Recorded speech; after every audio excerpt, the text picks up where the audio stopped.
वागेश्वरी मेरे हृदय में वास हो, वागेश्वरी मेरे हृदय में वास हो। शुभ्र मन तन का हर एक उच्छ्वास हो, शुभ्र मन तन का हर एक उच्छ्वास हो, वागेश्वरी मेरे हृदय में वास हो।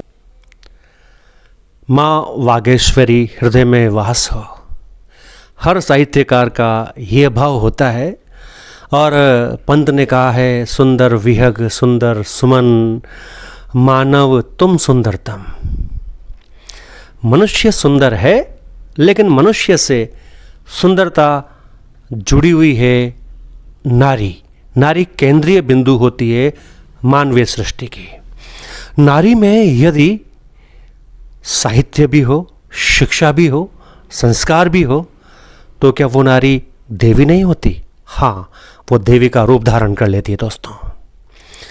कलम की धनी और शिक्षिका आज हमारे साहित्य की इस यात्रा में एक मुख्य पड़ाव के रूप में है। मयूर टाइम्स में मैं राम शर्मा आपका स्वागत करता हूं और शुरुआत करते हैं आज के साक्षात्कार की एक नई कड़ी के रूप में। साहित्य की साधिका के रूप में आज हमारे सामने हैं श्रीमती स्नेहलता शर्मा जी।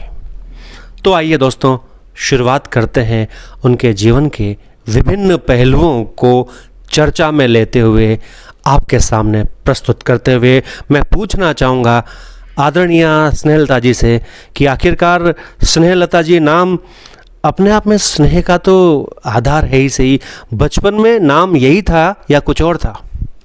नमस्कार।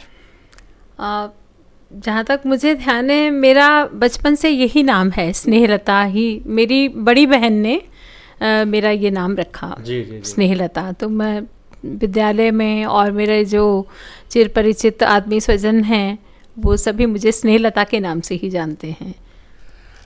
पारिवारिक पृष्ठभूमि कैसी रही? क्या साहित्य आपके पृष्ठभूमि में था, या फिर आपके जब आपने पढ़ना लिखना शुरू किया तब साहित्य के संस्कार उत्पन्न हुए? आखिरकार शुरुआत कहाँ से हुई? पारिवारिक पृष्ठभूमि को अगर आप देखें या मेरे परिवार का इतिहास देखें, तो साहित्य से जुड़ा हुआ तो प्रत्यक्ष रूप से कोई भी नहीं था जी। लेकिन मेरी माताजी आध्यात्मिक प्रवृत्ति की रहीं, और पिताजी तो मेरे बचपन बड़ा उतार चढ़ाव रहा। मैं बहुत छोटी थी तभी उनका साया सर से उठ गया था, लेकिन हाँ, वो बहुत बुद्धिजीवी, संवेदनशील और कला प्रेमी, साहित्य प्रेमी तो वो रहे। तो शायद हमें विरासत में उनसे ये गुण मिले, अपने माता पिता से। साहित्य में रुचि मेरी बचपन से ही रही, विद्यार्थी जीवन से ही रही। विद्यार्थी जीवन में मुझे कई बार मंच पर बोलने का अवसर मिलता, और तुकबंदी से कुछ कविताएं लिखना। जैसे बड़े अपनी विद्यार्थी हैं जो हमारे सीनियर थे, उनके विदाई समारोह में या शिक्षक दिवस के अवसर पर या किसी और पर्व विशेष के अवसर पर तुकबंदी की जो रचनाएं मैं पढ़ती या सुनाती, तो मेरे शिक्षकों का, मेरे साथियों का, मेरी सहेलियों का बड़ा ही मुझे प्रोत्साहन मिलता था। तो उससे फिर धीरे धीरे मैं प्रेरित होती चली गई, और फिर कुछ जीवन के उतार चढ़ाव, कुछ मृदु कटु अनुभव, स्मृतियाँ रहीं, जिन्होंने मुख्य रूप से कविता के रूप में आगे बढ़े। विद्यालय पाठ्य सहगामी क्रियाओं के दौरान आपने अपने आत्मविश्वास को नया आयाम दिया और आपने मंचीय गतिविधियां भी प्रारंभ की। एक नारी की दूसरी पारी होती है शादी के बाद। क्या क्या बदलाव रहे, अर्थात आपके इन मंचीय गतिविधियों को जिससे आपको आत्मविश्वास मिला, शादी के बाद क्या क्या बदलाव रहे? कुछ ऊर्जा में संचार हुआ या नहीं? निश्चित रूप से ये बहुत ही कठिन प्रश्न आपने मुझसे पूछा है। कठिन तो नहीं जी, हाँ, पर फिर भी इसका उत्तर मैं आपको हम चाहेंगे। हाँ, बिल्कुल मैं देना चाहूँगी। जब मेरा विवाह हुआ, मैं बिल्कुल स्पष्ट रूप से बताना चाहूँगी कि मेरा अंतर्जातीय विवाह है, मेरा प्रेम विवाह है। और उस समय जबकि ऐसा सोचना, ऐसी परिकल्पना करना भी बड़ा साहस का काम हुआ करता था। तो जब मेरा विवाह हुआ, मैं मूलतः पंजाबी जाति से मेरा संबंध रहा है, मेरे मायके का, और मेरा ससुराल पक्ष सनाड्य ब्राह्मण है। तो दोनों की संस्कृतियों में, विचारधारा में बहुत अंतर था। तो जब मेरा विवाह हुआ, क्योंकि बचपन से ही मेरी साहित्यिक रुचि रही, मंच पर कार्यक्रम देना, थिएटर से जुड़ाव, मतलब मेरा एक बहिर्मुखी व्यक्तित्व था। तो मेरे मन में ये एक अज्ञात भय था, क्या मुझे विवाह के बाद भी ऐसे अवसर मिलेंगे अपनी प्रतिभा को दिखाने का, अपने आप को अभिव्यक्त करने का। थोड़ा समय लगा मुझे, लेकिन मेरे पति का लगातार मुझे सहयोग मिला। उन्होंने मुझे हमेशा संबल प्रदान किया। बल्कि मैं कहूँगी कि मैं धन्य हूँ, सौभाग्यशाली हूँ कि मुझे ऐसे पति मिले जिन्होंने मेरी इस प्रतिभा को और मुखरित करने में, मंच देने में मुझे पूरा पूरा सहयोग दिया।